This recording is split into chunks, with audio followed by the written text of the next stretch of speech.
వెంకటేశాయ. 2017 జనవరి 1 రాబోతుంది.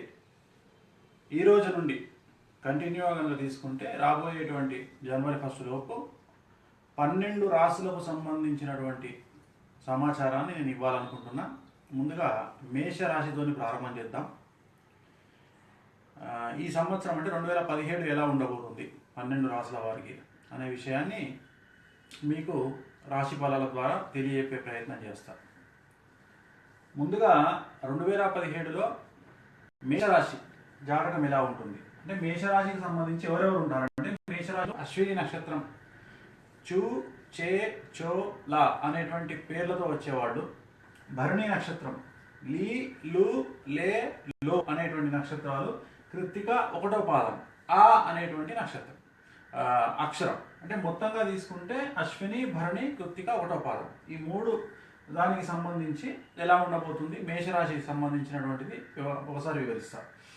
ఈ సంవత్సరం కనుక తీసుకుంటే 2017లో ఆదాయం అనేటువంటిది మేషరాశి వారికి ఆదాయం 5, వ్యయం 5. అంటే వచ్చినటువంటి డబ్బు అంతా కూడా ఖర్చు అయ్యేటువంటి అవకాశం కనిపిస్తూ ఉంది, డబ్బులు మాత్రం మిగలవు.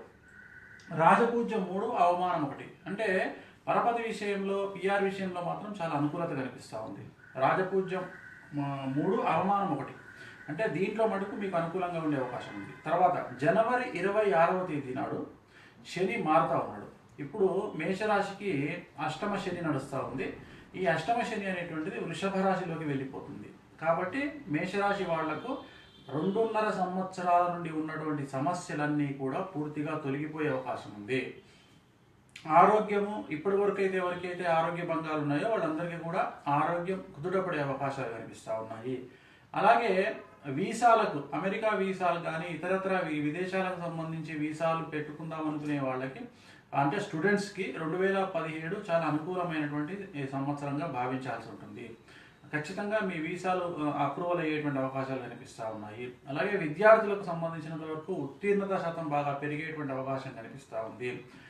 అలాగే అవివాహితులకు అంటే వివాహం కానటువంటి వారికి, వివాహం కోసం ప్రయత్నాలు చేసేటువంటి వాళ్ళకి ఈ సంవత్సరం 2017లో ఖచ్చితంగా మేషరాశి జాతకులకు వివాహం జరిగేటువంటి అవకాశాలు ప్రస్ఫుటంగా కనిపిస్తూ ఉన్నాయి. అలాగే సంతానం కోసం ఎదురు చూసే వారికి సంతాన యోగ్యత కూడా ఈ సంవత్సరం కనిపిస్తూ ఉంది. వాహన సౌఖ్యం అంటే కార్లు కొనుక్కుందాం అనుకునే వాళ్ళకి ఈ సంవత్సరం అనుకూలంగా ఉంటుంది. గత 2.5 సంవత్సరాల నుండి సమస్యల్లో ఉండి ఆదాయం అంటే డబ్బు సమస్యల్లో ఉండి కార్లు కొనుక్కోలేని వాళ్ళకి ఈ సంవత్సరం అనుకూలంగా ఉంటుంది. ముఖ్యంగా వ్యాపారస్తులకు విపరీతమైనటువంటి అనుకూలత భావం ఉండేటువంటి అవకాశం ఉంది. పత్తి అంటే కాటన్కు సంబంధించి వ్యాపారం చేసేవాళ్ళు, నూనె, ఇనుము, ఐరన్ వ్యాపారస్తులు, శానిటరీ సంబంధించినటువంటి వ్యాపారం చేసేటువంటి వాళ్ళు, పెయింట్స్, రంగులకు సంబంధించిన వ్యాపారం చేసేటువంటి వాళ్ళకి ఈ సంవత్సరం 2017 సంవత్సరం చాలా అనుకూలంగా ఉండేటువంటి అవకాశాలు కనిపిస్తూ ఉన్నాయి. మహిళలకు సంబంధించినంత వరకు గత 2.5 సంవత్సరాల నుండి మేషరాశి సంబంధించిన మహిళలకు ఎవరికైతే హెల్త్ ఇష్యూస్ ఉన్నాయో అంటే పీసీఓడి సమస్యలు, గైనకాలజీకి సంబంధించిన సమస్యలు, థైరాయిడ్ సమస్యలు, అలాగే హార్మోనల్ ఇన్బ్యాలెన్స్తో ఉండేటువంటి మహిళలకు ఆ సమస్యలన్నీ, ఆరోగ్య సమస్యలన్నీ కూడా తొలగిపోయేటువంటి అవకాశాలు ప్రస్ఫుటంగా కనిపిస్తూ ఉన్నాయి.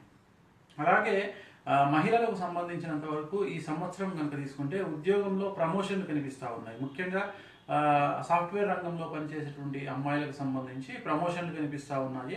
అలాగే ఆన్ షోర్ అంటే బయటకు వెళ్ళేటువంటి అవకాశాలు, విదేశీ యానం కనిపిస్తూ ఉంది ఈ సంవత్సరం. కాబట్టి ఎలా తీసుకున్నా ఈ సంవత్సరం కనుక తీసుకుంటే ఇటు మగవారికి మరియు ఆడవారికి కూడా సమాంతరంగా చాలా అనుకూలమైనటువంటి పరిస్థితులు ఉండబోతూ ఉన్నాయి.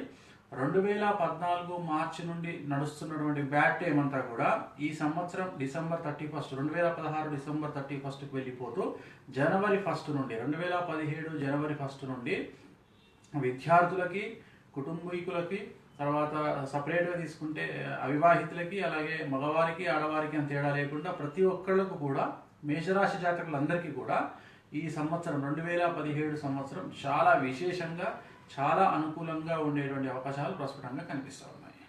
ఓం నమో వెంకటేశాయ.